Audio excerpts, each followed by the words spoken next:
Bonjour, bonjour tout le monde. Alors aujourd'hui, la leçon 158. Aujourd'hui, j'apprends à donner comme je reçois. Allez, c'est parti. D'abord, commençons par le départ. Qu'est-ce qui t'a été donné? Ce qui t'a été donné, c'est la connaissance que tu es un esprit, dans l'esprit et purement esprit. À jamais sans péché, entièrement sans peur, parce que tu as été créé à partir de l'amour. Et tu n'as pas quitté ta source, restant donc tel que tu as été créé. Cela t'a été donné en tant que connaissance que tu ne peux pas perdre. Tu peux l'oublier, mais tu ne peux pas la perdre. Cela a aussi été donné à chaque chose vivante, car c'est par cette seule connaissance qu'elle vit. Tu as donc reçu tout cela. Nul ne parcourt le monde qui ne l'ait reçu.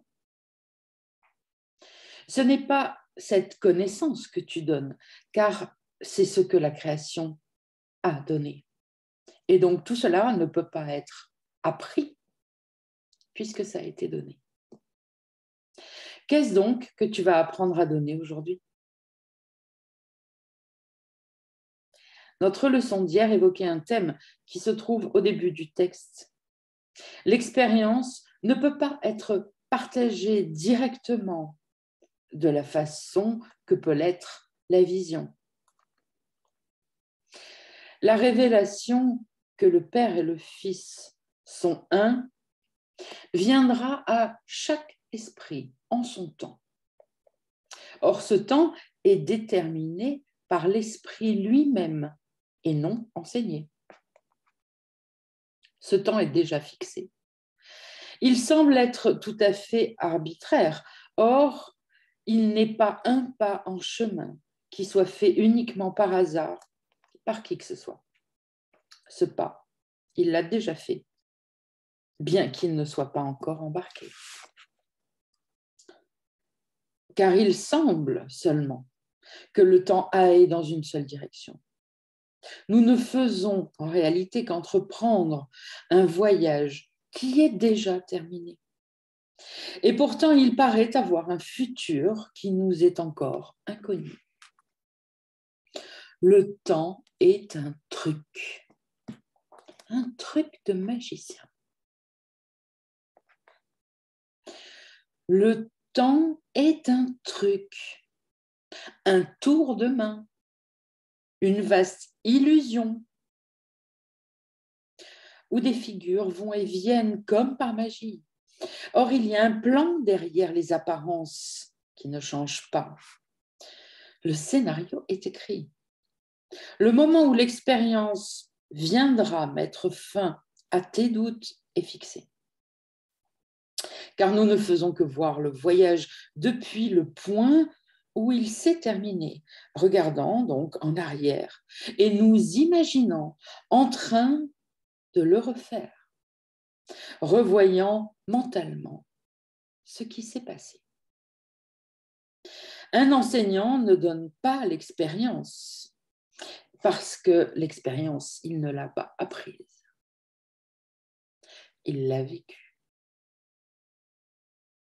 Elle s'est révélée à lui, cette expérience, au moment désigné. Mais la vision est son don. Il peut la donner directement, la vision, donc. Car la connaissance du Christ n'est pas perdue, parce qu'il a une vision qu'il peut donner à quiconque la demande. La volonté du Père et la sienne sont jointes dans la connaissance. Or, il est une vision que voit le Saint-Esprit, parce que l'Esprit du Christ la contemple également. Là est faite la jonction du monde, du doute et des ombres avec l'intangible. Là est un lieu tranquille, à l'intérieur du monde rendu saint par le pardon et par l'amour. Là, toutes les contradictions sont réconciliées, car là se termine le voyage. L'expérience, ni apprise, ni enseignée, ni vue, est là, tout simplement. Elle est au-delà de notre but, car elle transcende ce qu'il est besoin d'accomplir, l'expérience.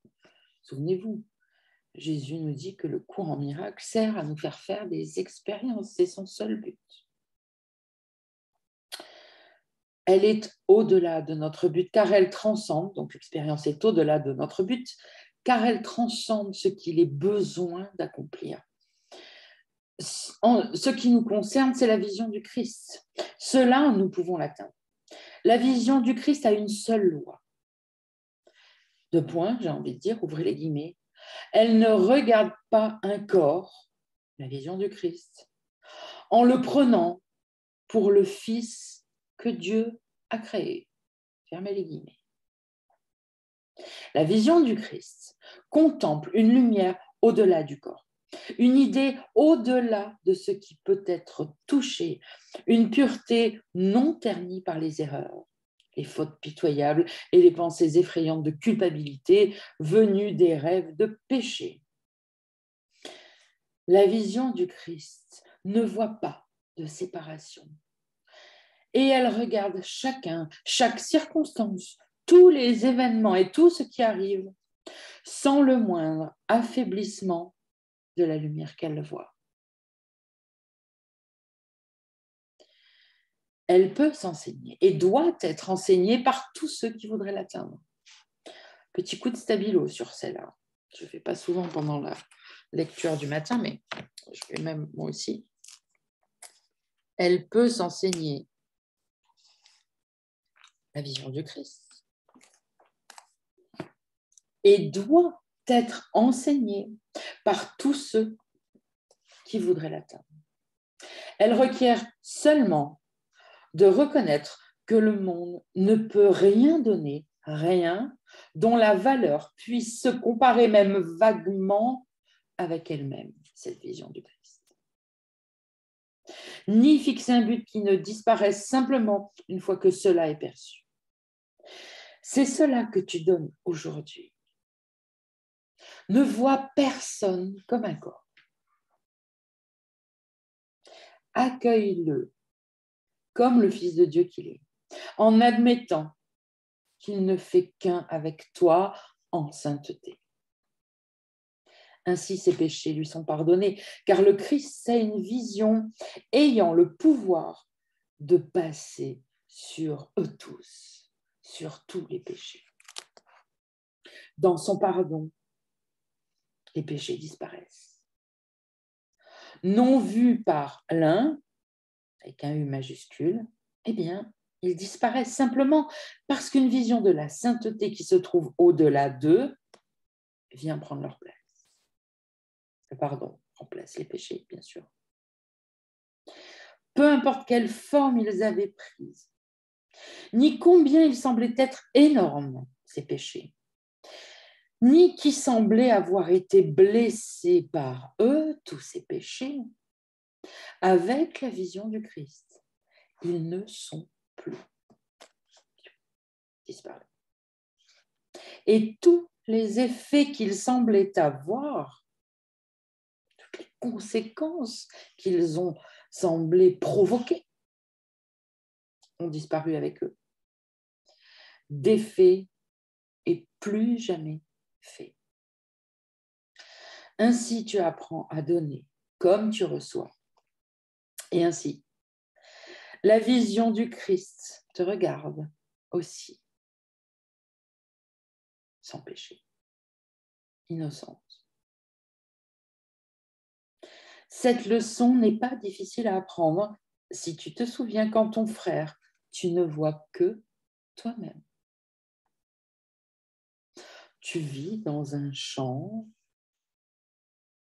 d'information. Autour de toi, il n'y a que tes idées, mises en scène par des corps. pour te donner de l'information.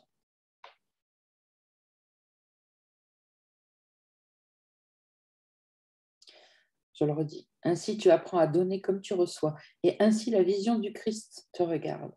Cette leçon n'est pas difficile à apprendre si tu te souviens qu'en ton frère, tu ne vois que toi-même. Et les péchés que tu reproches à ton frère sont en réalité les péchés que tu te reproches à toi-même. Si ton frère est perdu dans le péché pour toi, alors tu dois l'être aussi, puisque tu ne vois que toi-même. Tu n'accuses, tu ne juges, tu n'accuses que toi-même. Donc c'est toi qui seras victime de la condamnation que tu donnes à ton frère, puisqu'il n'y a pas quelqu'un d'autre que toi.